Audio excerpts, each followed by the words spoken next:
तिथे अकोल्यात जिल्हाधिकारी कार्यालयात आज जिल्हा नियोजन समितीच्या बैठकीचं आयोजन करण्यात आलं होतं। मात्र बैठक सुरू होताच जिल्ह्याच्या निधीवरून भाजप आमदार रणधीर सावरकर आणि ठाकरेंच्या शिवसेनेचे आमदार नितीन देशमुख यांच्यात चांगलीच जुंपली।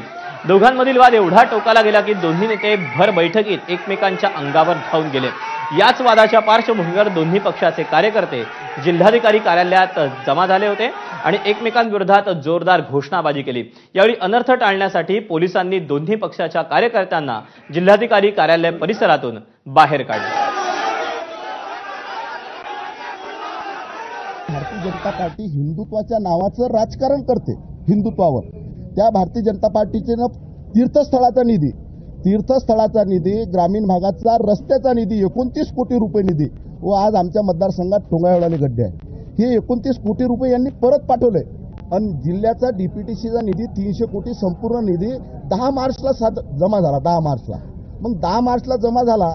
हे 31 तारखेला आम्ही पैसे वितरित केले म्हणतात आणि तो बीडीओवर गेला नाही, तो वापस आला। का तुम्ही 31 मार्चला निधी रिलीज केला? यांना पैसा भेटला रे म्हणून 29 कोटी रिलीज केला नाही, जिल्ह्याचे 29 कोटी शासनाला परत केले। याला हे भारतीय जनता पार्टीचा